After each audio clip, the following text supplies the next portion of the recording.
She was on her knees in a room she'd never seen, surrounded by men she'd never met, begging over and over, "I'm not who you're looking for," taken for reasons no one would explain.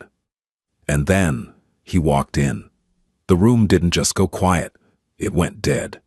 He studied her face for 3 seconds.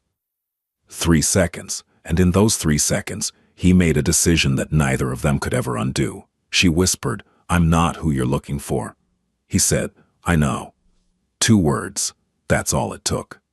2 words, and a door that never opened again. What happened next changed everything. The basement smelled of wet concrete and rust.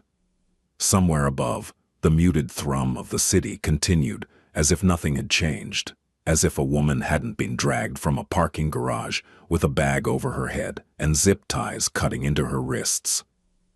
Janet Wren knelt on the cold floor, her scrub still damp with the coffee she'd spilled, when the hands grabbed her. 3 men stood around her in a loose semicircle, their faces blank, their weapons holstered but visible. One of them, the tallest, with a scar that split his left eyebrow, kept checking his phone like he was waiting for a delivery. She'd stopped screaming 4 minutes ago, not because she'd given up, but because she'd realized something that terrified her more than the guns. Screaming wasn't going to change anything. These men weren't nervous, they weren't agitated, they were patient, and patient men with guns were the most dangerous kind. Her mind raced through the catalog of possibilities, the way it always did under pressure. Wrong place, wrong time, mistaken identity, random act. But nothing about this felt random. They'd called her by a name that wasn't hers. They'd said it with certainty. Celeste. The door at the top of the stairs opened. The sound was almost gentle, a quiet click, a careful turn of the handle, but the effect was immediate. All 3 men straightened. The one with the scar put his phone away. The air in the basement shifted, condensed. It became something heavier. Footsteps descended. Slow, measured, each one deliberate, as if the person walking owned not just the stairs, but the gravity that pulled them down. Stephen Knapp appeared at the bottom of the staircase, and the room fell into a silence so complete that Janet could hear the blood moving through her own ears. He was not what she'd expected. She wasn't sure what she had expected.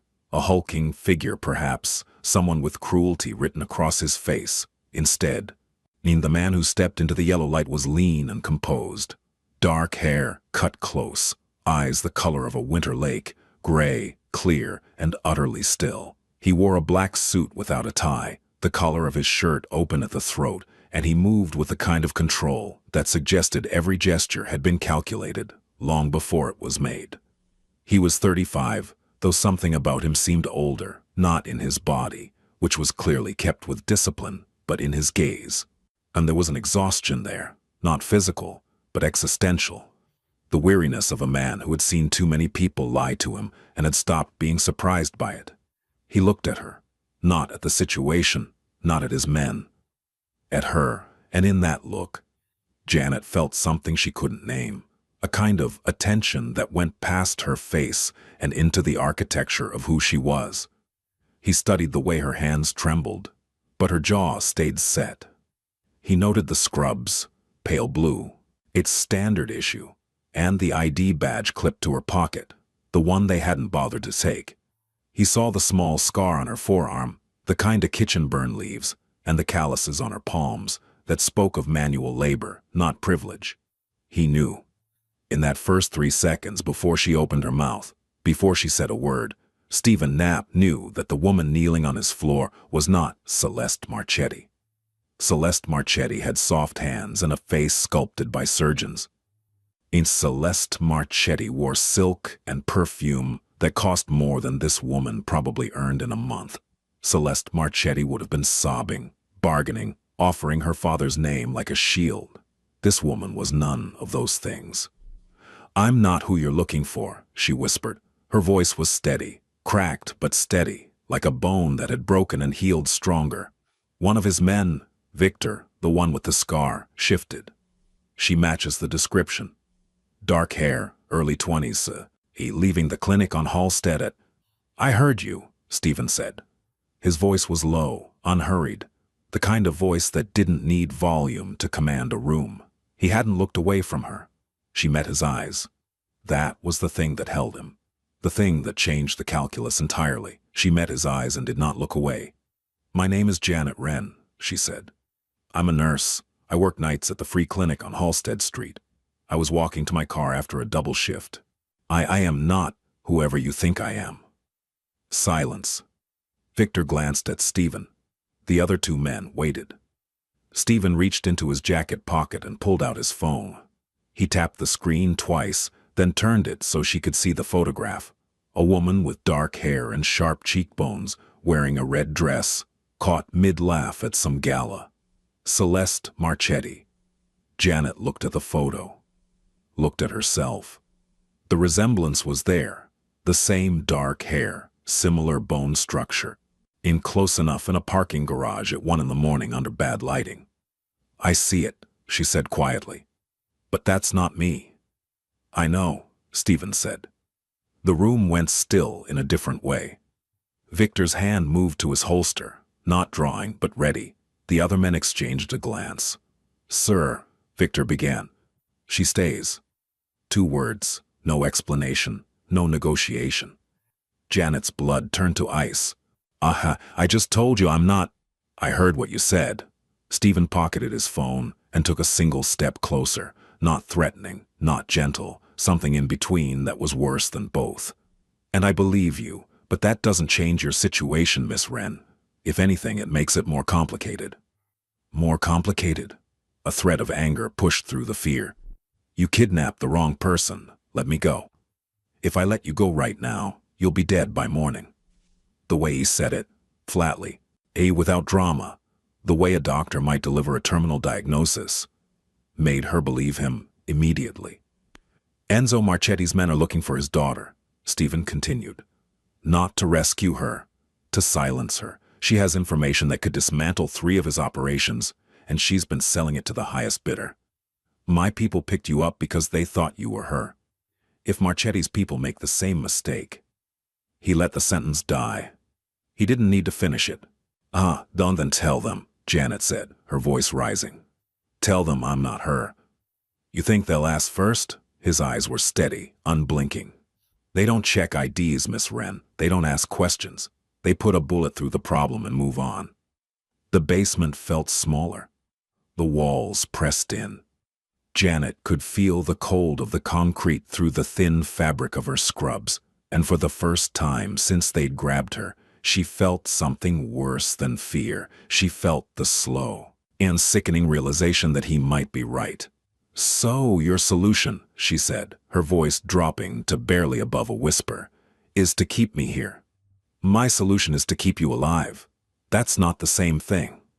Something shifted in his expression, a crack so fine it might have been imagined.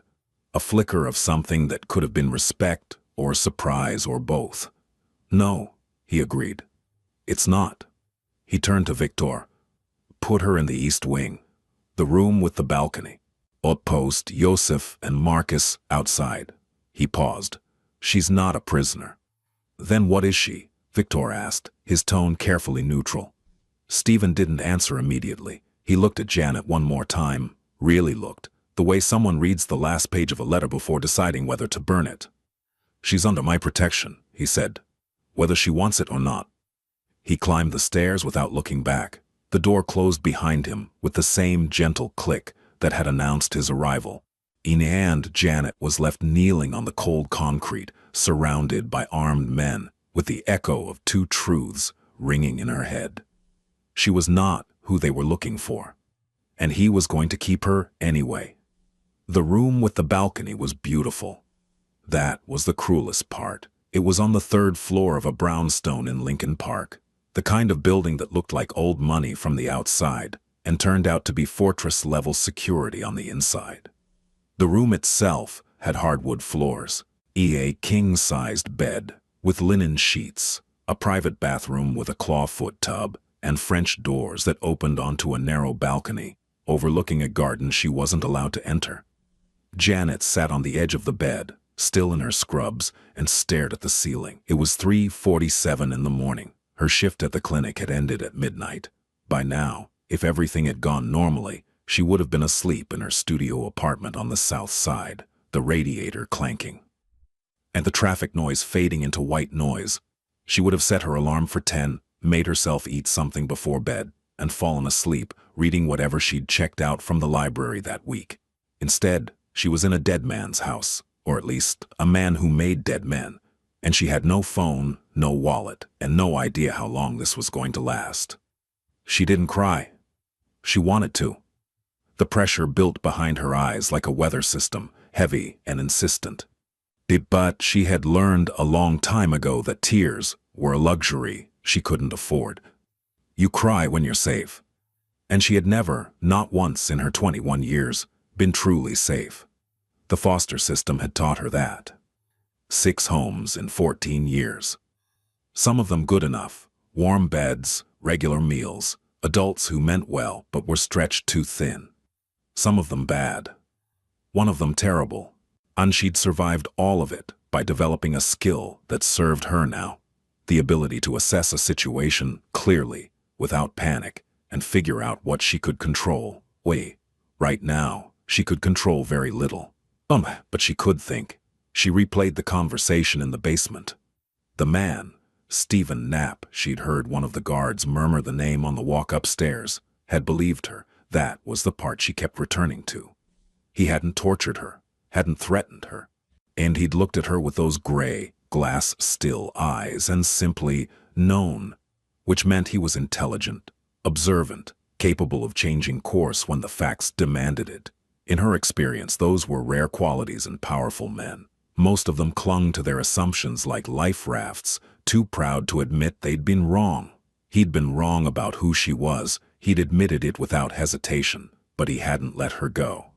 A knock on the door, soft, perfunctory, and then it opened.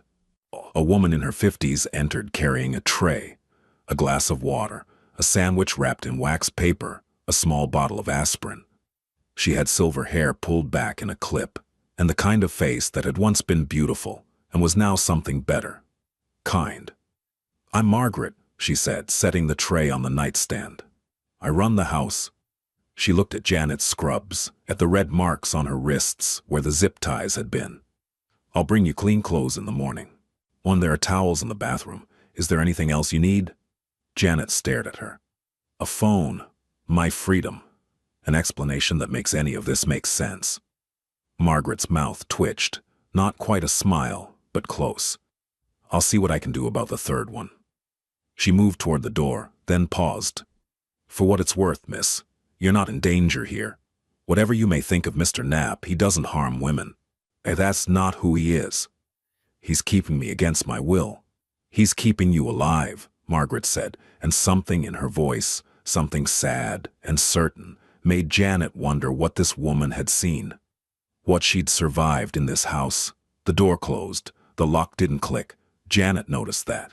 The door wasn't locked. She could walk out, down the hall, down the stairs, out the front door. And then what? Into a city where someone was hunting a woman who looked exactly like her. She ate the sandwich. She took 2 aspirin. She lay on the bed, staring at the ceiling, and waited for morning. Sleep didn't come, but morning did. The first 3 days blurred together in a haze of quiet rage and careful observation. Janet learned the geography of the house the way she'd once learned the layout of each new foster home, quickly, methodically, noting exits and blind spots and the rhythms of the people who moved through it. The brownstone was deceptively large, in 3 stories above ground, at least 1 below.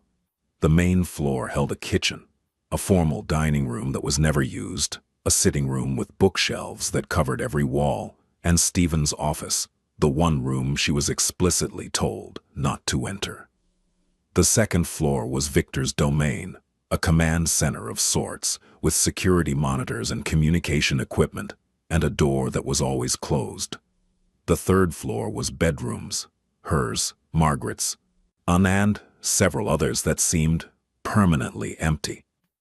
She saw Stephen twice in those 3 days, once passing in the hallway. He was on the phone, speaking in a language she didn't recognize, and he acknowledged her with a nod so brief it could have been a muscle spasm. The second time she found him in the kitchen at 2 in the morning, sitting at the island counter with a glass of something dark, reading a hardcover book with no dust jacket. He'd looked up. She'd frozen in the doorway. "Dejan, the tea is in the cabinet above the stove," he said, and went back to reading. She'd made tea. Chamomile. She'd stood at the counter with her back to him, hyper-aware of his presence the way you're aware of a still body of water that might be deeper than it looks. Neither of them spoke. After 10 minutes, she'd taken her tea upstairs. The next morning she found a library card on her nightstand. Her library card, the one from her wallet, which she hadn't seen since the night they took her. Beneath it was a note in handwriting that was precise and unadorned. "Margaret can take you to the library on Tuesdays and Fridays. You'll be accompanied, but not confined. D." Janet held the card for a long time. It was such a small thing, a rectangle of laminated paper, a number, her name, but it was also the first indication that Stephen Knapp had paid attention, not to her as a captive, but to her as a person. He'd noticed the book on her nightstand, and he'd checked her wallet and found the library card and understood what it meant to her. It made her furious, because kindness from a captor was the most dangerous thing of all. On the 5th day, Janet lost her temper. It happened in the sitting room, the one with all the books.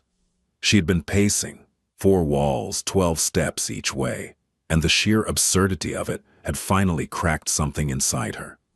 She was a nurse. She had patients, Mrs. Delgado, who came in every Thursday for her insulin adjustment and always brought homemade empanadas for the staff. Jalen, 17, who was trying to get clean and trusted Janet more than he trusted any of the counselors. The clinic was understaffed, underfunded, and she was one of 3 night shift nurses who actually showed up consistently. They needed her, and she was here, in a mansion that smelled like cedar and old leather, being protected by a man who wouldn't even look at her long enough to have a conversation. She found him in his office. She didn't knock. Stephen was standing at his desk, his jacket off, his shirt sleeves rolled to the elbow. He was looking at a set of photographs spread across the dark wood, surveillance photos from the angle and grain of them. Victor was beside him, pointing at something in one of the images. Both men looked up when she entered. Victor's hand moved toward his waist. Stephen's didn't. "You can't keep me here," Janet said. Victor stepped forward. "You were told." "Victor." One word from Stephen, and the larger man stopped. "Give us the room." Victor hesitated, a half second of visible reluctance, then gathered the photographs, straightened them into a neat stack, and left. He closed the door behind him, but Janet had no doubt he was standing directly on the other side. Stephen looked at her. That same look, the one from the basement, the one that went past the surface and into something deeper. "Sit down, Miss Wren." "I don't want to sit down. I want to leave." "I understand that." "Then let me go." "I can't do that." "You mean you won't?" "I mean I can't." He leaned against the edge of his desk and folded his arms. It was a careful gesture, not aggressive, but grounding, as if he needed to anchor himself before saying what came next. 3 days ago, Enzo Marchetti's men found a woman matching his daughter's description in Milwaukee. A waitress, 23. They questioned her for 6 hours before they determined she wasn't Celeste. He paused. She didn't survive the questioning. The room went very quiet. "Her name was Sophie Reed," Stephen said. "She had a 2-year-old son." Janet felt the floor tilt. The anger was still there. It hadn't gone anywhere, but now it had company. A cold, spreading dread that seeped into the spaces between her ribs. "You look like Celeste Marchetti," Stephen continued, his voice even, clinical almost, the way Janet herself delivered bad news to patients. "Same height, same build, same hair color. If my men made the mistake, Marchetti's will too. And they won't sit you down in a nice room and bring you sandwiches. So I'm supposed to just, what, live here, indefinitely? Until Marchetti finds his daughter." Or until I find her first. And how long will that take? I don't know. The honesty of it, the raw, unpolished truth of I don't know, hit her harder than any lie would have. A liar would have given her a timeline. A manipulator would have made promises. Stephen Knapp just stood there and let the uncertainty sit between them like a living thing. I have a life, Janet said, and her voice broke on the last word. Not in the way of someone falling apart, but in the way of someone holding something heavy that they can't put down. I have patients who depend on me. I have rent due in 9 days. I have a world out there that is small and unglamorous and completely mine, and you have no right to take it from me. Stephen was quiet for a long time. Long enough that Janet thought he might not respond at all. Then he said, "Your rent has been paid. Your supervisor at the clinic has been told you have a family emergency, and your apartment is being watched to make sure no one goes through it." She blinked. "That's not..." She shook her head. "That's not the point." "I know it's not." "Then why did you do it?" He looked at her, the way someone looks at a wound they didn't cause but feel responsible for anyway. "Because you shouldn't lose everything just because you walked to your car at the wrong time." Janet stood there in his office, in the warm light of a desk lamp that probably cost more than her monthly salary, and she felt something crack in the wall she'd built between them. Not fall, just crack. "I want my phone," she said. "It's being monitored. If Marchetti's people..." "I don't care. I want to call my patients. I want to call Mrs. Delgado and tell her to get her son to take her to her Thursday appointment because the insulin adjustment is critical. And her A1C was 11.2 last week. And if someone doesn't..." "Give me the information," Stephen said. "I'll make sure it gets handled." "You'll..." She stopped, stared at him. "You're a crime lord. You're going to manage my patient's insulin schedule?" For the first time, something shifted in his expression. Oh, not a smile. Stephen Knapp didn't seem like a man who smiled, but a subtle loosening of the tension around his mouth, something almost warm. "I'm going to make sure the people you care about are taken care of," he said. "That's not a negotiation, Miss Wren. That's a fact." She gave him Mrs. Delgado's information, then Jalen's counselor. Then the contact for the clinic's scheduling coordinator. He wrote it all down, by hand, on a legal pad, in that same precise handwriting. And she watched him do it. This man who moved hundreds of millions of dollars through invisible channels, who had people killed with a phone call, carefully noting the phone number of a 70-year-old diabetic woman who made empanadas. Something dangerous happened in that moment. Janet began to see him. The days took on a rhythm. Mornings, Janet read. The sitting room library was extraordinary, not curated for show, but genuinely, eclectically loved. The first editions of Dostoevsky sat beside dog-eared paperbacks of Le Carré. There were medical textbooks, philosophy, poetry collections in 3 languages, and a shelf of hard-boiled detective fiction that seemed almost sentimental. She pulled out a volume of Raymond Chandler one afternoon and found a dedication written on the inside cover. "To Stephen, who understands that the world is dark, but you don't have to be. Happy 18th birthday." "Mom." She put the book back carefully. It did as if she'd touched something that wasn't meant for her. For afternoons, she walked the garden. It was larger than it appeared from her balcony, walled on all sides, invisible from the street, with a flagstone path that wound through beds of lavender and white roses and a single magnolia tree that must have been there since before the house was built.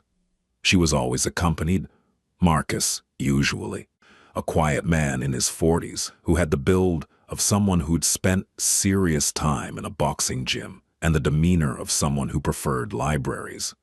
They didn't talk much, but Marcus had a habit of pointing out birds. "That's a cedar waxwing," he'd say, nodding toward a branch. Or, "red-tailed hawk. See the belly band?" It was such an incongruous thing, a bodyguard who knew ornithology, that Janet found herself looking forward to their walks. Evenings were the hardest.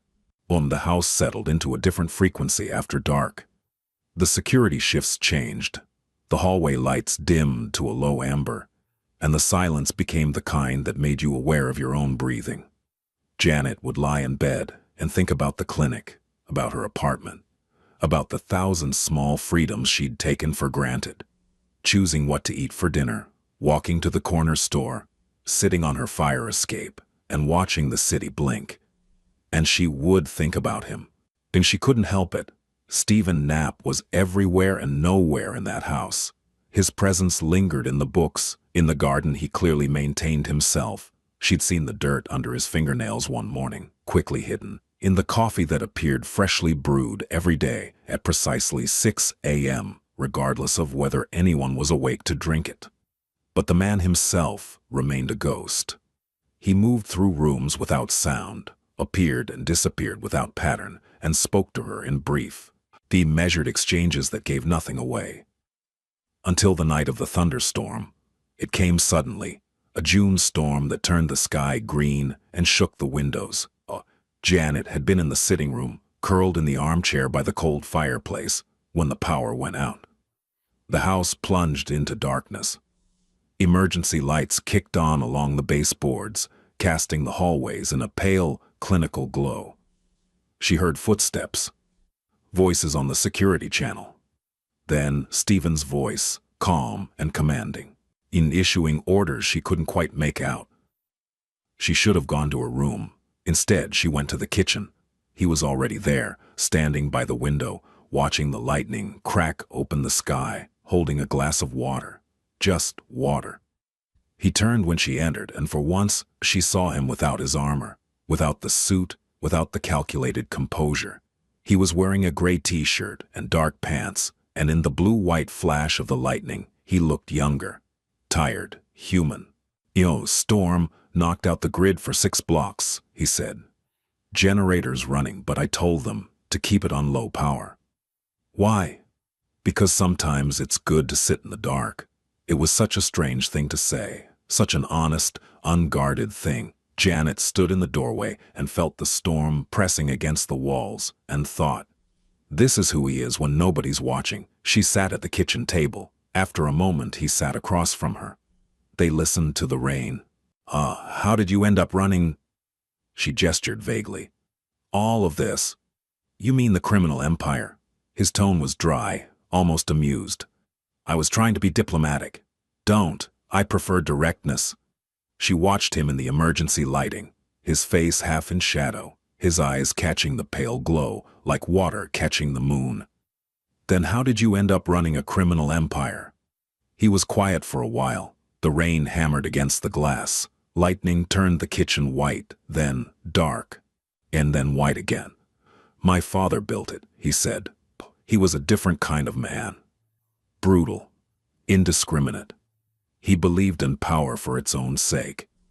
He turned the glass in his hands slowly, watching the water catch the light. He died when I was 22.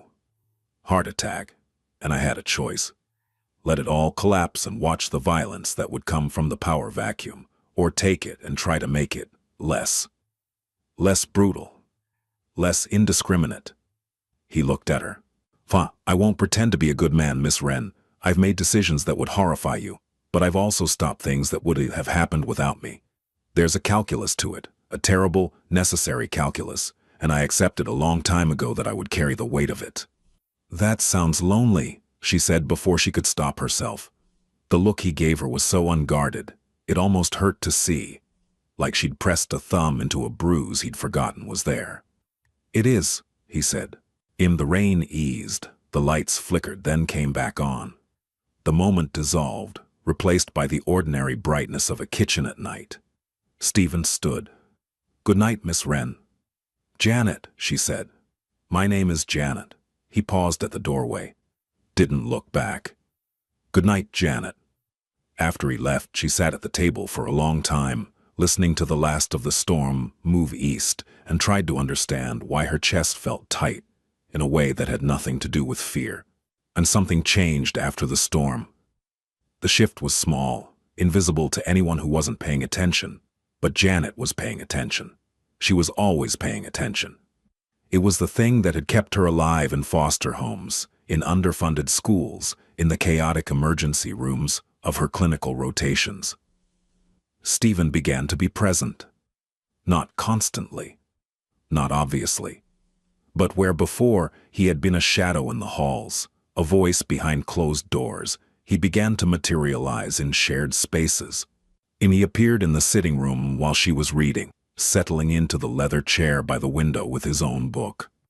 He ate breakfast at the kitchen island while she drank her tea, both of them in comfortable silence. He walked through the garden while she was there, not approaching, but not avoiding her either. They existed in parallel, and slowly, so slowly she almost didn't notice it happening, the parallel lines began to converge. It started with books, and he'd leave one on the table with a note tucked inside. Not a recommendation exactly, but a challenge. You mentioned you hadn't read Middlemarch. This is a good addition. Or, this collection of case studies on emergency medicine is from 2023.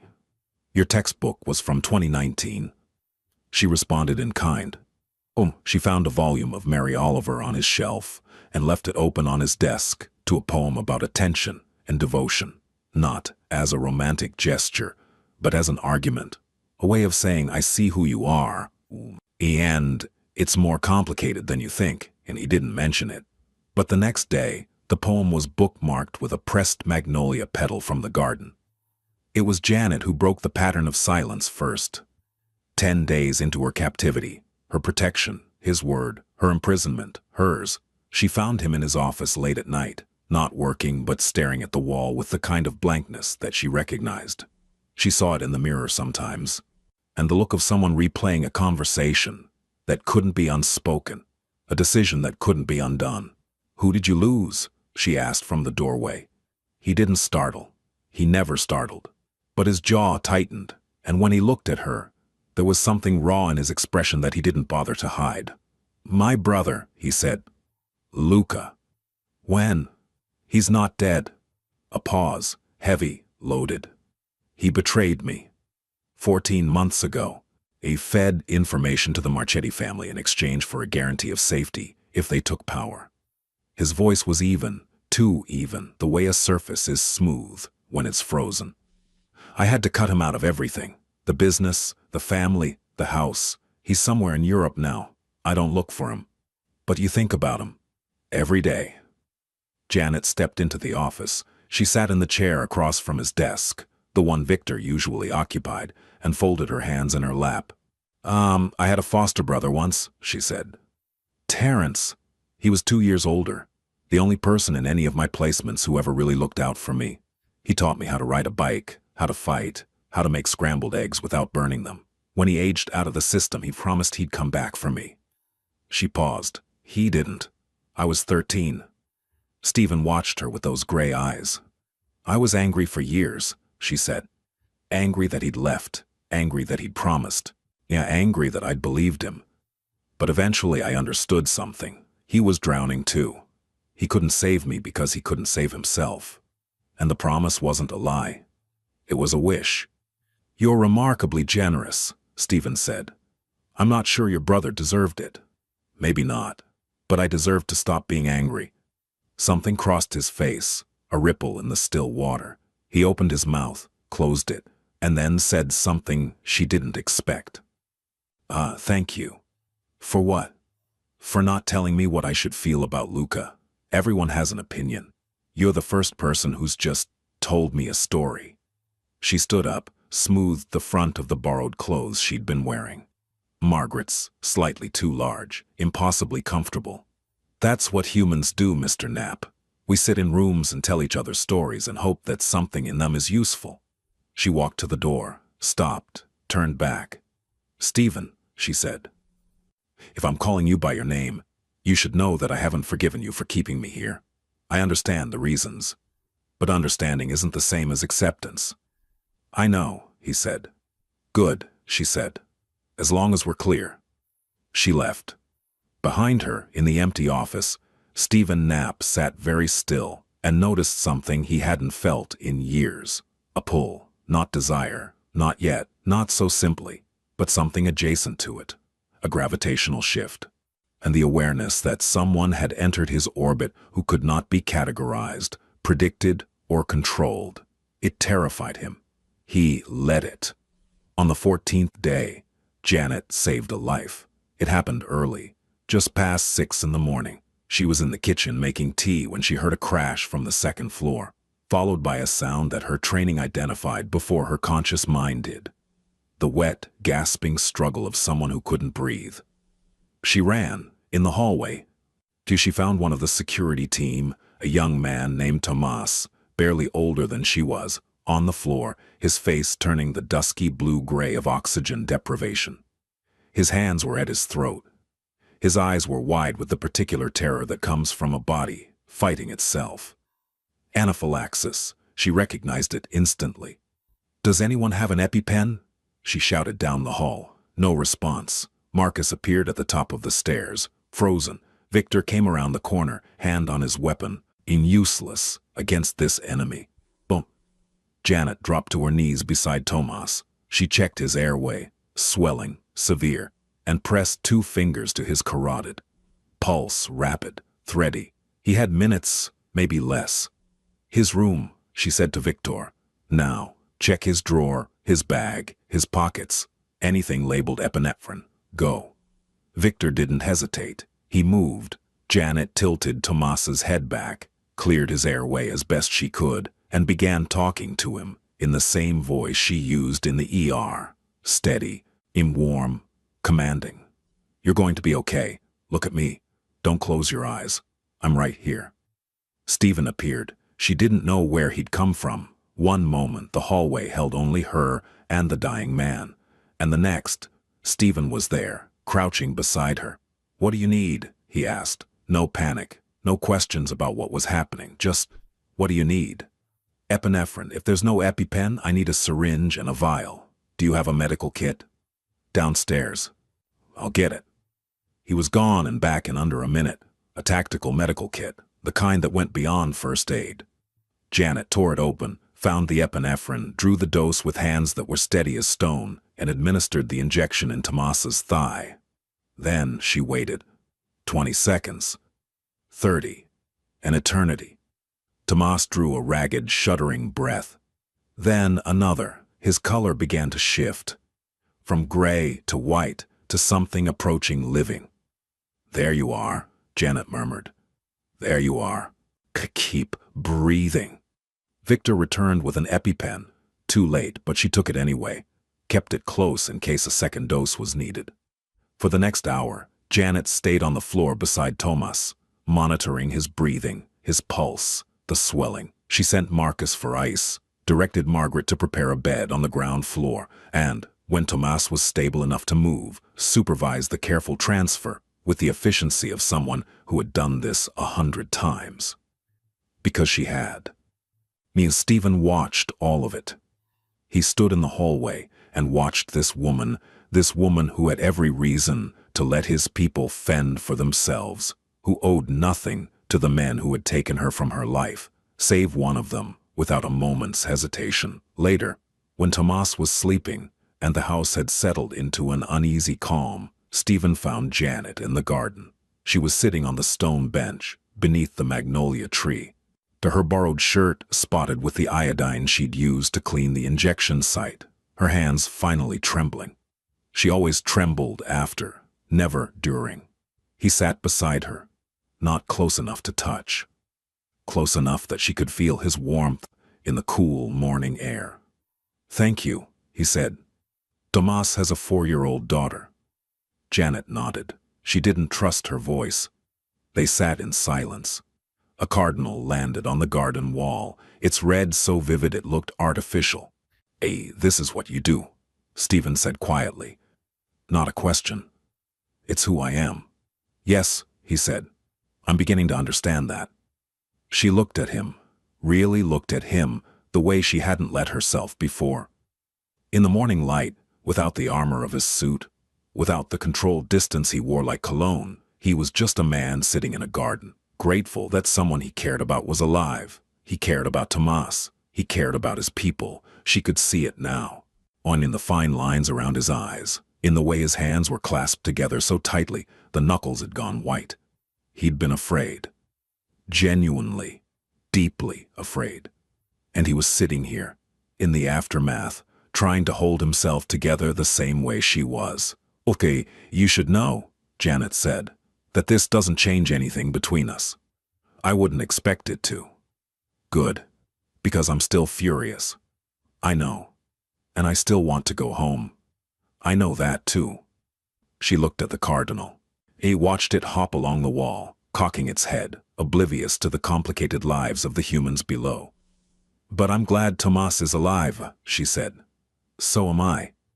She stood up, brushed the garden dirt from her borrowed pants. Walked 3 steps toward the house, then stopped. Stephen. Yes? Next time, keep EpiPens on every floor and make sure your team's medical histories are on file. Tomas has a tree nut allergy that nobody told me about. In a proper house, and that information is known.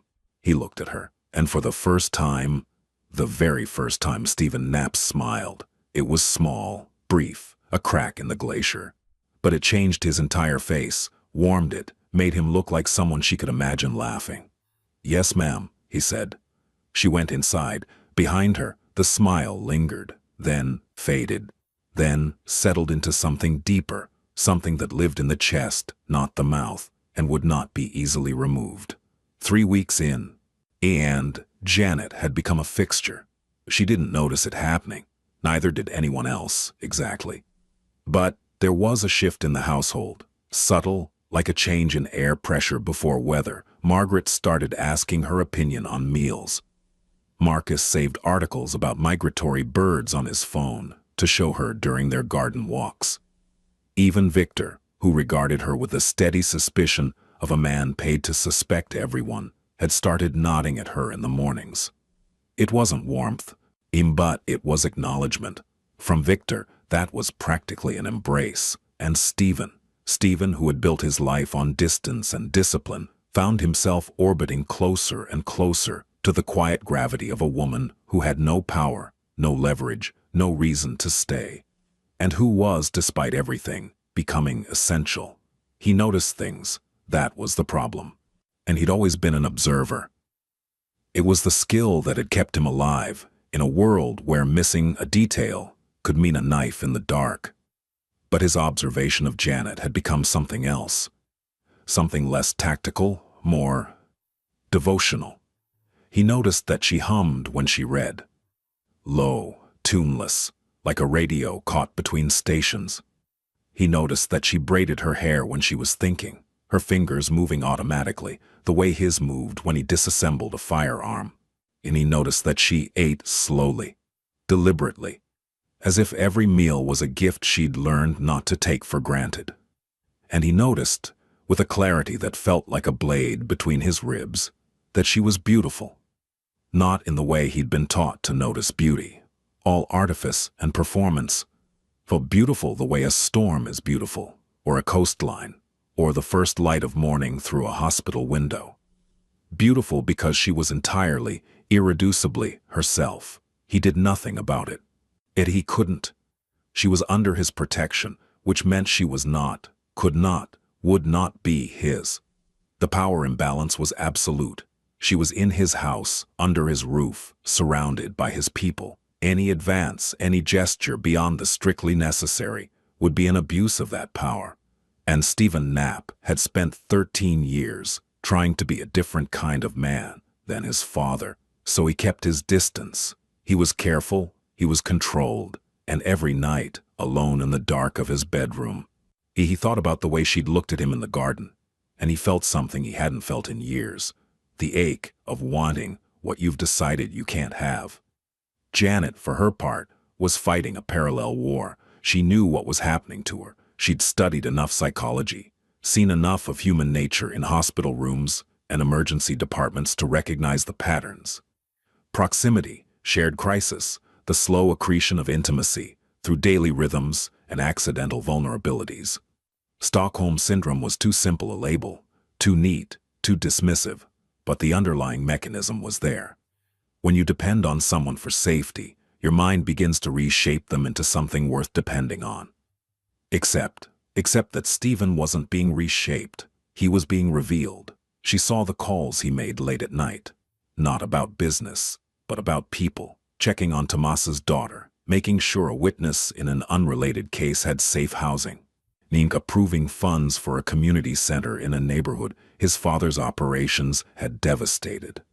She saw the books he dog-eared, the passages he underlined, always about duty, sacrifice, the cost of power. She saw the way he spoke to Margaret, with a deference that went beyond employer and employee, a tenderness that suggested she had known him when he was small and unformed, and that he trusted her memory of that version of himself.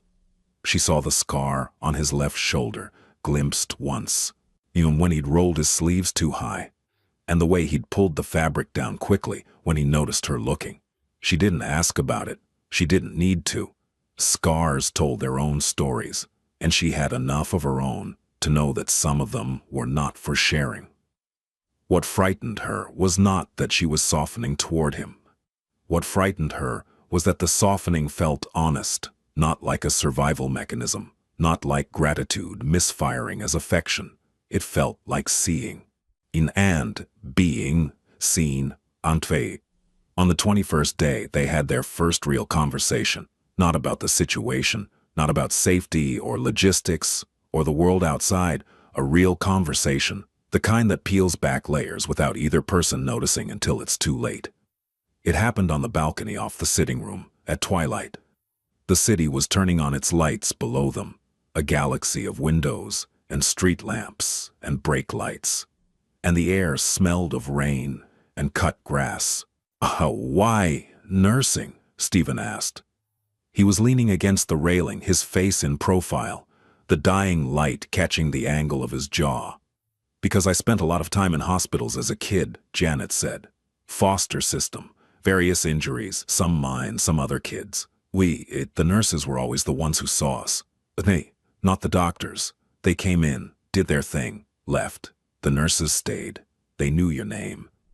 They remembered which flavor of Jell-O you liked. She paused. What? I wanted to be the person who stayed. You wanted to be the person no one was for you. The precision of it stunned her. She looked at him and he looked back, and for a moment, the city below them didn't exist. The danger didn't exist. The bars of this beautiful cage dissolved into nothing. Yes, she said. That's not weakness, Stephen said. That's the bravest thing I've ever heard. Janet felt the heat rise to her face and was grateful for the dim light. Oh, don't do that. Do what? See me that clearly. It's disorienting. I could say the same to you. The air between them was charged, not with the electricity of physical attraction, though that was there too, but with something more dangerous, recognition. The terrible intimacy of two people who had learned to survive alone, discovering that someone else speaks their language. Neither of them moved closer, neither of them moved away. I should go inside, Janet said. Yes, Stephen said. You should. She didn't move. Janet. Yes? I need you to know something. He turned to face her fully, and his expression was open in a way she'd never seen, unguarded, almost vulnerable. When this is over, when you're free to leave, I will not ask you to stay. I will not guilt you, manipulate you, or make it difficult. You will walk out of that door and back into your life, and I will make sure no one touches you ever again. That is my promise. Why are you telling me this now? Because I'm afraid that if I wait much longer, I won't be able to mean it. The honesty of it, the raw, crystalline honesty, hit her like cold water. She understood exactly what he was saying. He was drawing a line. Not between them, but around himself. A boundary that said, I feel what I feel, but I will not let it compromise your freedom. Thank you, she said. She meant it. She went inside. She didn't sleep that night, and neither did he. The attack came on the 26th day. Later, when the forensic team went through the evidence and the security footage and the communication logs, they would determine that it had been Luca. Stephen's brother, the exile, the betrayer. Luca, who had sold Stephen's secrets to the Marchetti family, and then, when that wasn't enough, had sold them something more dangerous, the location and layout of the Lincoln Park brownstone. But Janet didn't know any of that when the windows shattered. It was 3 a.m. She'd been asleep, finally, deeply, when the world split open. The sound of breaking glass, multiple points simultaneously, The kind of coordinated breach that spoke of planning and patience. Then gunfire, not the slow, deliberate kind she'd heard in movies, but rapid, overlapping, a chaos of percussion that made her teeth vibrate. She rolled off the bed and onto the floor, pulling the mattress half over her, a reflex drilled into her during the years of living in neighborhoods where gunshots were as common as car alarms. Her hands found the emergency flashlight Margaret had given her on her first night. She clicked it on. The beam cut through the dust-filled dark. The house was under siege. She heard Victor's voice through the walls, clipped, commanding, directing the security team with the precision of someone who'd done this before.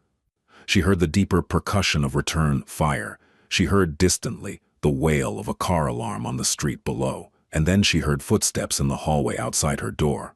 Not the heavy, purposeful tread of Stephen's men.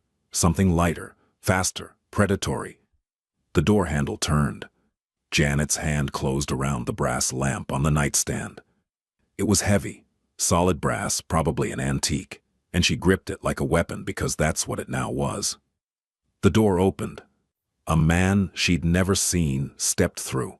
He was compact, wiry, wearing tactical gear and a balaclava, and he had a gun in his right hand and a phone in his left.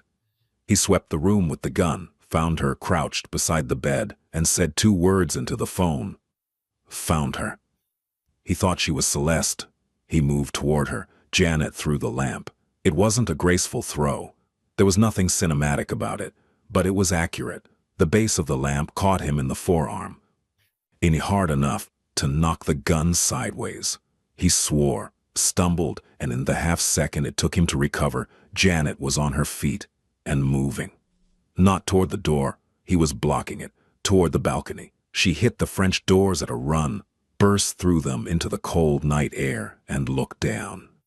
3 stories. The garden below. The flagstone path that would break her legs if she jumped. She didn't jump. She climbed. On the balcony connected to a narrow decorative ledge that ran along the building's facade, maybe 8 inches wide, barely enough for a foothold. Janet pressed her back against the brick and sidestepped, her bare feet finding purchase on the stone, her fingers gripping the mortar between the bricks. She could hear the man behind her reaching the balcony, cursing, deciding whether to follow. He didn't follow. The ledge was too narrow for someone in tactical gear, but he raised his gun, and the shot hit the brick 6 inches from her head. Stone fragments stung her cheek. She kept moving, 3 more feet, 2. The next balcony. Stevens, she realized, though she'd never been inside his room, was just within reach. She grabbed the railing, pulled herself over, fell onto the floor of his balcony, gasping, bleeding from a dozen small cuts, her heart hammering so hard she could taste copper. The balcony door opened from inside. Stevens stood there. And he had a gun in his hand and blood on his shirt. Not his own, she would learn later, and his face was a landscape of barely controlled fury. He looked at her on the ground, at the blood on her face, at the borrowed nightshirt torn by the brick, and something in his expression went past fury into a place that had no name. "Inside," he said. "Now." She crawled through the doorway. He stepped past her onto the balcony, fired twice, measured, aimed, and the shooter on her balcony dropped. Then Stephen came back inside, closed the door, and for one unguarded moment, before the soldier took over again, he knelt beside her and cupped her face in both hands and looked at her as if he were checking that she was real. "Are you hurt?" His voice was barely above a whisper. His hands were trembling. "I'm okay." She wasn't, but she was alive. "Stephen, they think I'm Celeste." "I know. They'll keep coming." "I know." His jaw was set. His eyes burned. "They won't get to you. And do you understand me? They will not get to you." He stood, called Victor on the radio, issued orders with the lethal efficiency of a man who had been raised for this. Within 20 minutes, the attack was repelled. 4 of Marchetti's men captured. 2 dead. 1 of Stephen's team injured, not seriously, but enough. Janet tended the wounds. She did it in Stephen's room, which had been converted into a triage area, her hands steady as always, her focus absolute. When she cleaned and sutured and bandaged, and spoke in that calm, warm voice, and not a single person in that room doubted that she belonged there, except her, because belonging there meant something she wasn't ready to face. Afterward, when the house had been secured, and the damaged windows boarded, and the captured men taken away for questioning, Stephen found her in the kitchen. She was sitting at the table, drinking tea that had gone cold, staring at the wall. The adrenaline had worn off. When the trembling had started, he sat across from her, like the night of the storm, like the first time. "It was Luca," he said. "He gave them the layout of the house." Janet looked at him. She saw the cost of that sentence in every line of his face. The betrayal compounded. The brother lost again. The wound reopened and deepened. "I'm sorry," she said. "Don't be sorry for me. I should have." He stopped, pressed his palms flat against the table. "I should have anticipated this. I should have moved you sooner. If he'd gotten to you. He didn't.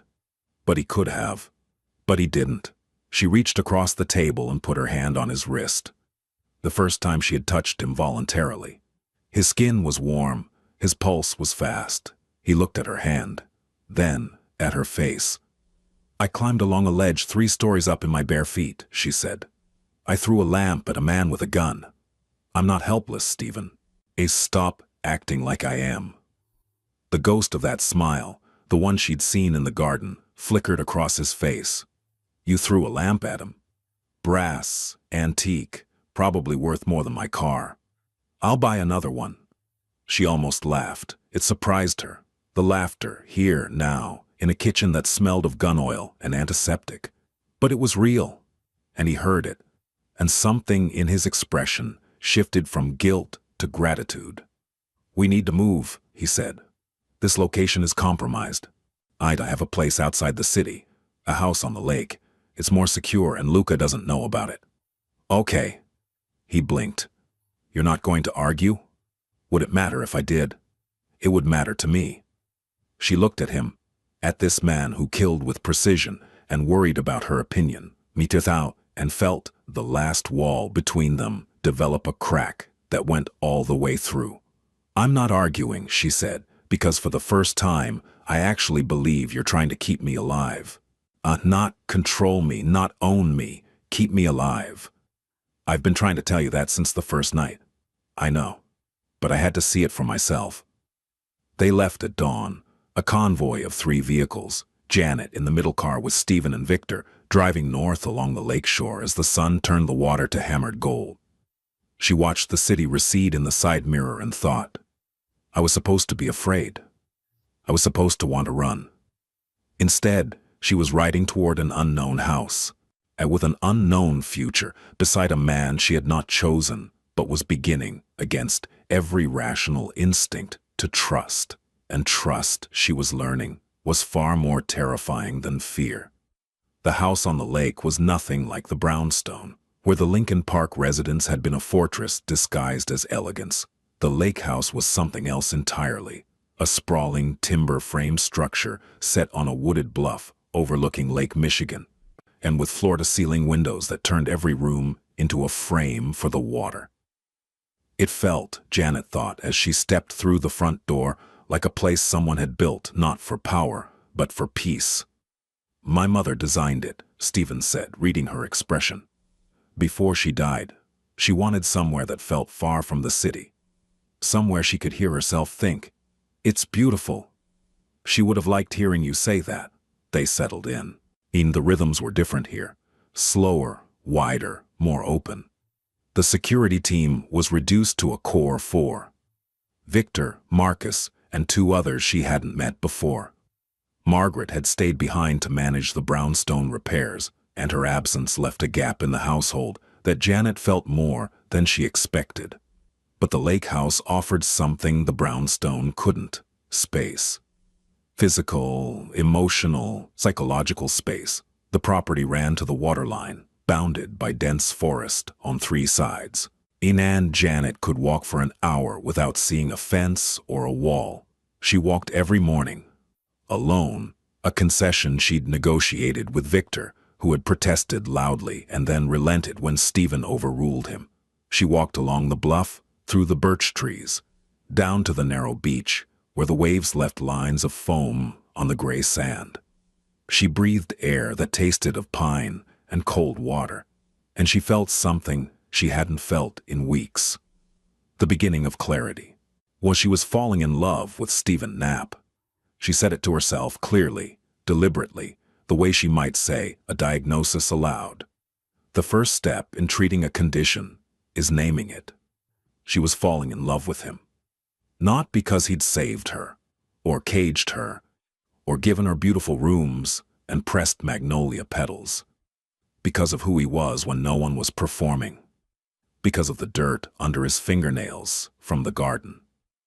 Because of the book dedications from his mother. And because he wrote down Mrs. Delgado's insulin schedule on a legal pad. Because he told her he wouldn't ask her to stay and meant it. And the effort of meaning it was written in every careful distance he kept. She was falling in love with him, and she had no idea what to do about it. The days at the lake house were the closest thing to normal either of them had experienced. Stephen cooked. This was a revelation. Not that he could cook. But that cooking was the one activity that stripped him entirely of his control. He became focused, almost playful, tasting sauces with a spoon and adjusting seasonings with a chemist's precision, and occasionally, when he thought no one was watching, humming under his breath. Janet watched him make risotto one evening, stirring the rice with a wooden spoon, adding broth a ladle at a time, and she thought, this is the version of himself he was before all of it. Before the empire, the violence, in the calculus of power. This was the boy his mother had known. You're staring, he said without looking up. I'm observing. There's a difference. Is there? Staring is passive, observing is diagnostic. He did look up then, and his eyes were warm in a way she'd thought he wasn't capable of, and she felt the floor shift under her feet. And what's your diagnosis? He asked. You're a good person, trapped in an impossible life. You're lonely in a way that is calcified into identity. You're the most dangerous man I've ever met, and also the most careful, and I want to know what you look like when you're happy. Your risotto needs more parmesan, she said. He laughed, actually laughed, a short, surprised sound, like a door opening in a wall she'd thought was solid. It changed his face entirely. Took years off, stripped the armor, left something human and warm and achingly real.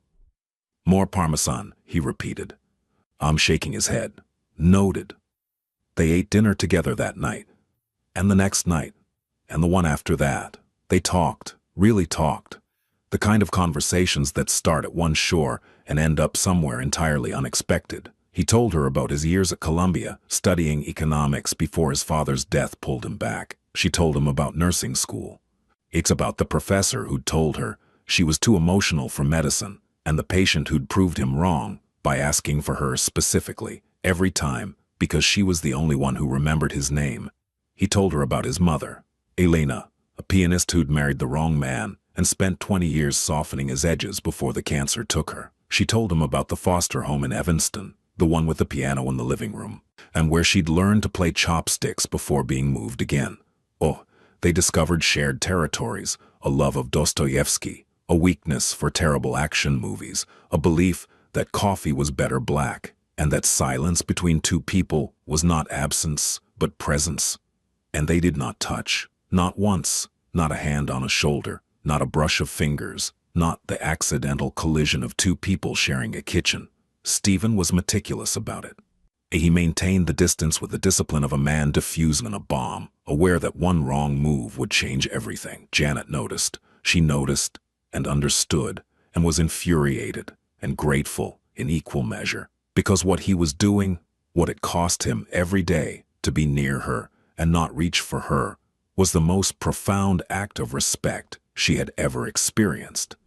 He was giving her the one thing no one had ever given her, the absolute certainty that when the time came, and the choice would be hers. On the 33rd day, Victor walked into the kitchen at breakfast with a folder and the expression of a man delivering a eulogy. We found her, he said. Stephen set down his coffee. Janet, who was slicing fruit at the counter, went still. Celeste Marchetti, Victor continued. She's been in Buenos Aires for the past 6 weeks, living under a false name, selling her father's information to a South American cartel. And she has no intention of returning to the States. The room was silent. Then the people looking for her, Janet began. Can be informed, Victor said. Once Marchetti's people confirm she's in Argentina and not Chicago, there's no reason for them to be looking for someone matching her description here. The threat to Miss Wren drops to near zero. Near zero. Not zero. But close. Janet felt the ground shift under her feet. She'd been preparing for this moment, had known it would come. Mount had told herself she'd feel relief, joy, the exhilaration of freedom returned. Instead, she felt the particular vertigo of a trapeze artist who's been told the net has been removed. Stephen's face was unreadable. He looked at Victor. How long to confirm and disseminate? 48 hours. Maybe 72. Do it. Victor left. The kitchen was very quiet. The sound of waves through the open window, the hum of the refrigerator, the distance between two people sitting 10 feet apart, while feeling the width of an ocean. So, Janet said. Her voice was steady, her hands were not. So, Stephen said, I can go home. Yes. In 48 to 72 hours. Yes. She waited for him to say something else, to break the promise he'd made on the balcony. To ask her to stay, or suggest she stay, or create a reason for her to stay. She waited for the manipulation, the guilt, the strings, all the things she'd been trained by life to expect from people who had power over her. And he said nothing. He picked up his coffee, took a sip, set it down, and looked at her with an expression so carefully controlled that she could see the effort it took, could see the discipline holding back everything beneath it. And she understood, with a clarity that felt like light, that his silence was the loudest thing he'd ever said.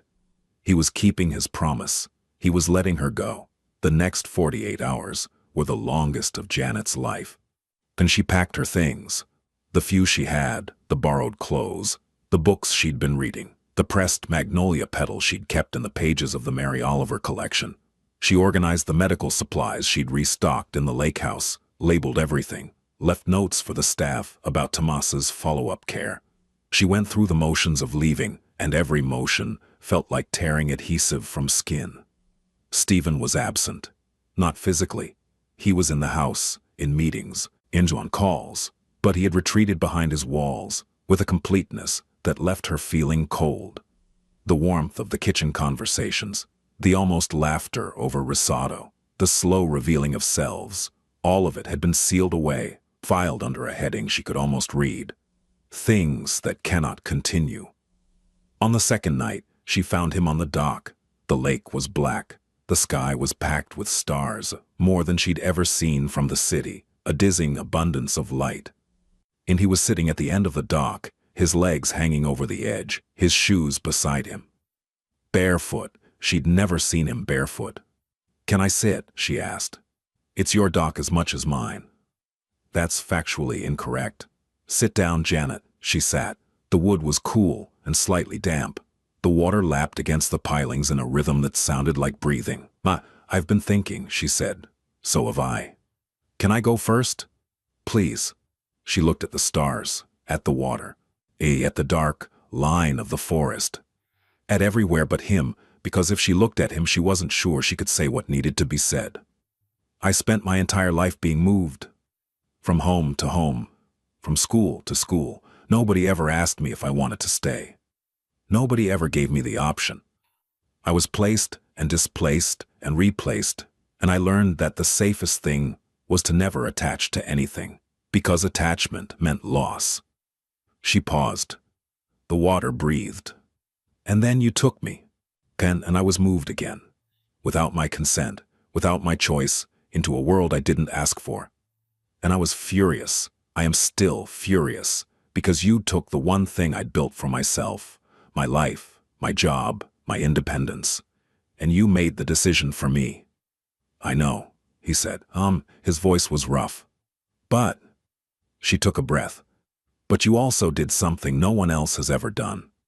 You showed me what it looks like when someone keeps their word. You promised you wouldn't ask me to stay. Yeah, and you haven't. And you won't. And that, her voice cracked, she let it. That is the first time in my life that someone has given me a real choice. The silence that followed was not empty. It was full of the lake, the stars, the distance between them, the distance they'd crossed. I don't know what I'm going to do, Janet said. I'm telling you that honestly. I don't know if I'm going to walk out of here and go back to my apartment, and my clinic, and my life, or if... She stopped. It swallowed. I don't know. But I need you to know that whatever I decide, it won't be because you made me. It will be because I chose. Stephen was quiet for a long time.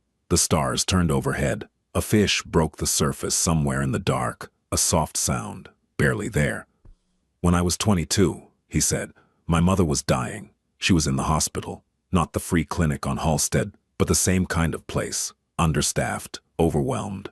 And there was a nurse, a young woman. I'm probably not much older than you are now, who sat with her when no one else would. For hours. Through the night, she held my mother's hand and told her that she wasn't alone. And when my mother died at 4 a.m, that nurse was the one who closed her eyes. Janet felt tears she hadn't permitted building behind her eyes. I never got her name, Stephen said. I looked for her afterward, but she'd transferred, gone. And I always thought, that the world is held together by people like that. People who stay. People who show up. People who do the thankless, invisible work of caring. He turned to her, and in the starlight, his eyes were not gray, but silver, alive with something she'd never seen in them before. You are that kind of person, Janet. You have been that kind of person every single day you've been in my house. And I need you to know. He stopped. The discipline wavered. And the wall cracked. I need you to know that, regardless of what you decide, meeting you is the most important thing that has happened to me. Not the most convenient. Not the most strategic. The most important. A tear slipped down her cheek. She didn't wipe it away. Thank you, she whispered. Don't thank me for telling the truth.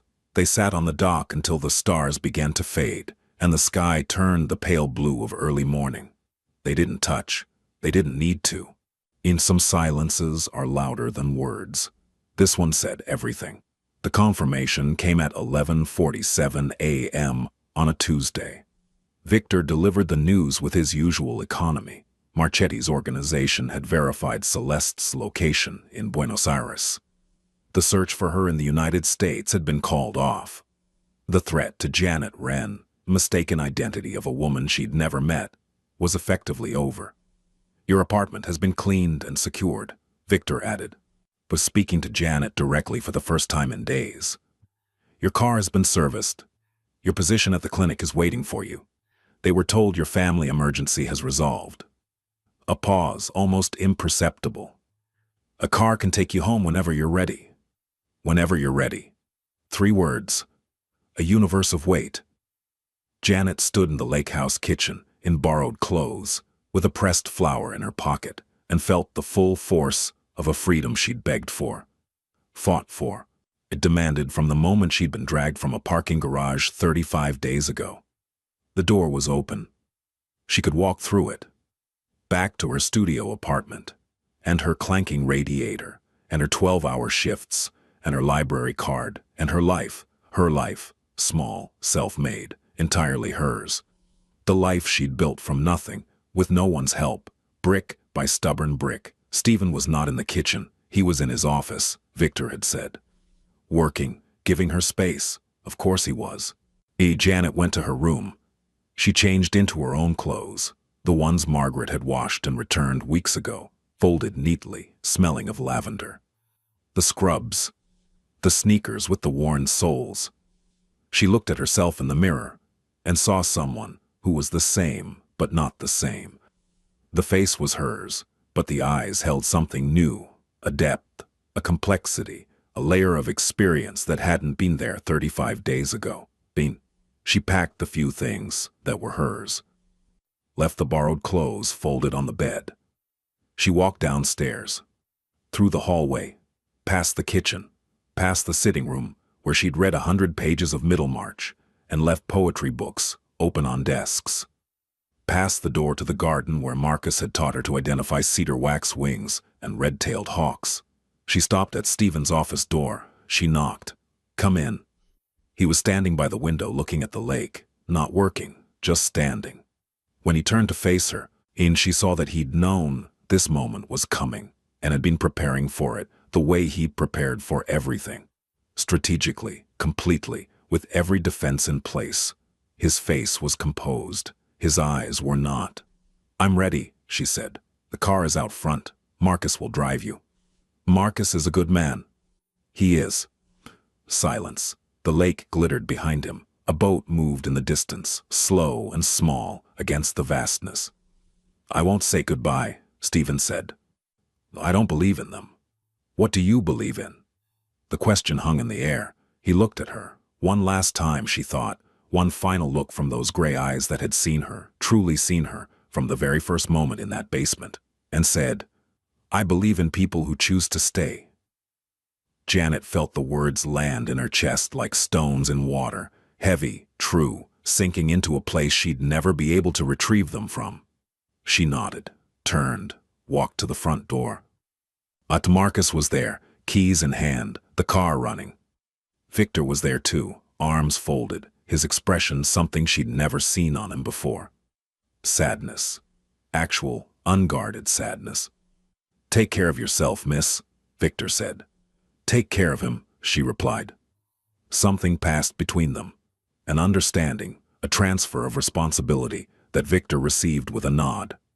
Janet walked to the car, opened the door, stood there for a moment with one hand on the frame and looking at the lake house, at the timber and glass and the garden she'd walked, at the windows that held the light of a life she hadn't expected and wasn't sure she deserved.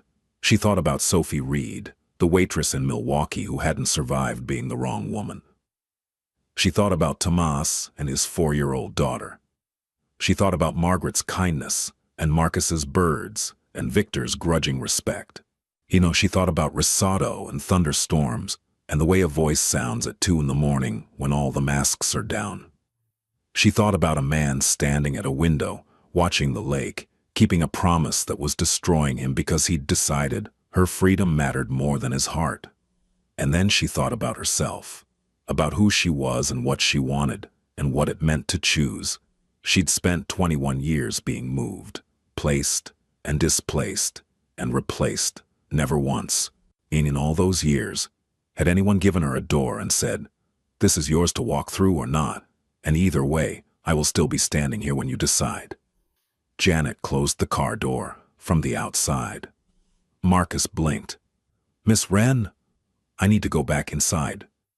"Is everything—" "Everything is fine, Marcus." She was already walking. "I just forgot something." She walked back through the front door, past Victor, who looked at her with an expression that might, under different circumstances, he'd have been called a grin. Through the hallway, to the office. She didn't knock this time. Stephen was still at the window. He hadn't moved. His hands were at his sides, and his jaw was tight, and she could see that he was holding himself together through sheer force of will. "Janet," he said, and her name in his mouth sounded like a prayer and a wound. "What are you—" "I'm not staying because I'm afraid," she said. "I'm not staying because I have nowhere else to go. No, and I'm not staying because you kept me safe, or because you paid my rent, or because you wrote down Mrs. Delgado's insulin schedule on a legal pad." He stared at her. "I'm staying because I choose to. Because for the first time in my life, I have a door I can walk through, and I'm choosing not to. Not because the door is locked, because what's on this side of it is worth staying for." The room was very still. The lake light moved across the walls. "You can't—" His voice broke. Stephen Knapp, who had never broken in front of anyone, broke. "You can't stay here. This life, what I am, the things I've done. I know what you are. I've known for weeks. I've also seen who you are when no one is watching, and those are not the same thing. Janet, I'm not finished." She took a step closer, then another. I don't need you to be good. I don't need you to be safe. I need you to be honest, and you have been. Painfully, consistently, infuriatingly honest, since the night you looked at me in that basement and told me you knew I wasn't Celeste. She was close enough now to see the gray of his eyes shift, from steel to water, from winter to something warmer, something alive with a light she'd never seen. I choose this, she said. I choose you, not as a captor, not as a protector, as the man who sat in the dark during a thunderstorm and told me his brother broke his heart. Hey, as the man who makes risotto with a wooden spoon and hums when he thinks no one's listening, as the man who kept a promise that cost him everything. Stephen stood perfectly still. A muscle in his jaw worked. His eyes were bright, too bright, dangerously bright. You're certain, he said, not a question, a need. I've never been more certain of anything in my life. He reached out, slowly, carefully, as if she were made of something that might dissolve. He took her hand, not possessively, not desperately. Gently. The way you hold something precious that you've been given permission to touch. His fingers closed around hers, and the warmth of it, the simple, staggering warmth, undid something in both of them. I didn't claim you because you were mine, he said quietly. I claimed you because no one else could protect you the way I could. But now, he looked at their joined hands. Now I'm not claiming anything. I'm asking. Asking what? Will you let me earn this? Not today. Not all at once. But over time. Will you let me show you that this, whatever this is real? Janet looked at him. At this man who had taken her and kept her and infuriated her and seen her more clearly than anyone ever had. This man who had promised her freedom and delivered it and was now standing in the wreckage of his own discipline, asking for permission to love her. Yes, she said, and he pulled her close, not into a kiss, not yet, but into an embrace. Arms around her, on her face against his chest. The steady beat of his heart against her ear. She could feel the tension leave his body in waves, feel the wall he'd built disassemble itself one brick at a time, feel the exhale of a man who had been holding his breath for 35 days. They stood like that in the office, in the lake light, for a long time. Not captor and captive. Not protector and protected. Two people who had found each other in the worst possible way and chosen, in against all odds and reason, to stay. 6 months later, the gala was held in a hotel downtown, one of those places with marble floors and crystal chandeliers and the kind of silence that costs $10,000 a plate. It was a charity event technically, funding for community health clinics on the South Side, a project that had been quietly funded by CANAP money for years, but was now, for the first time, being acknowledged publicly. Janet stood in the lobby and adjusted the collar of her dress, midnight blue, simple, elegant. Margaret had helped her choose it. Victor had inspected it for structural integrity, which Janet suspected was his way of expressing approval. She'd spent the afternoon at the clinic. Back on the floor, back with her patients, back in the life she'd built. Mrs. Delgado's A1C was down to 7.8. Jalen was 6 months clean and had started community college. On the night shift had a new nurse, a young man named Daniel, who reminded Janet of herself 3 years ago, before the parking garage and the basement and the magnolia tree. She was still a nurse. She would always be a nurse. That was the part of herself she'd refused to surrender, the non-negotiable core. Stephen hadn't asked her to. He'd built a clinic annex at the lake house, fully stocked, with a standing offer for any staff member or their family to be treated there. And he'd done it without telling her, and she'd found it one morning and stood in the doorway and cried. Not because it was grand or expensive, but because he'd understood. He'd understood that she needed to be needed. That her work was not something she did, but something she was, and he'd made space for it. Not as an accommodation, but as an honor. They'd spent 6 months learning each other, not the curated versions, not the captor and the captive. Not the crime lord and the nurse, but the real, unglamorous, complicated truths. She'd learned that he had nightmares about his brother, that he couldn't cook eggs without burning them, despite his skill with everything else, that he read poetry in the bathtub and would deny it if confronted, that his loyalty once given was absolute, and that the weight of that absoluteness sometimes bent him almost to breaking. He'd learned that she flinched at raised voices, not because she was fragile, but because the sound was layered with old meanings, that she kept a box of letters she'd written to Terence, her foster brother, and never sent, that she could sleep through a thunderstorm, but not through silence, that too much quiet made her feel like she was falling, that she was braver than anyone he'd ever met, and that her bravery was not the absence of fear, but the disciplined, daily choice to move forward anyway. They'd argued, they'd argued, and about his methods, about her stubbornness, about the ethics of his empire and the limits of her idealism. She'd told him his world was built on suffering. He'd told her the world was built on suffering regardless, and at least, in his version, someone was managing it. They hadn't resolved it. They wouldn't. Some tensions are not meant to be resolved, but held. Two truths in the same hand, heavy and real and irreconcilable. But they'd also built something in the kitchen, and over risotto and burned eggs and coffee that was always black. On the dock, under stars that neither of them had names for. In the quiet hours of early morning, when the masks were down and the only language left was the language of two people choosing, again and again, to stay. The ballroom was full. Donors, politicians, business leaders. The kind of crowd that moved in the orbit of power and pretended not to notice its gravitational pull. Stephen moved through it with the ease of a man who had learned to inhabit rooms like this before he'd learned to inhabit himself. He saw her across the room, standing near the windows, talking to someone, a doctor from the clinic, someone she'd worked with. She was laughing. That laugh, the one that had surprised her in the kitchen that night, the one that had cracked the glacier, was fuller now. Freer. A sound that belonged to a woman who had stopped waiting for the next displacement. And he crossed the room. The crowd parted. They always did. But he wasn't thinking about the crowd. He was thinking about a woman in scrubs on a basement floor who'd looked him in the eye and told the truth. "Janet," he said. She turned, smiled. Not a performance, a real, private smile. The kind that lived behind the ribs. "There you are," she said. He extended his hand. She took it. Yeah, and in front of every person in that room, every donor and politician and rival and ally, Stephen Knapp turned to the woman beside him and said, "This is Janet Wren. She is not my possession. She is not my captive. She is not mine at all." The room listened. "She is the person who chose to stay," he said. "And I am the man who will spend the rest of his life making that choice worth it." Janet felt the weight of every eye in the room and didn't flinch.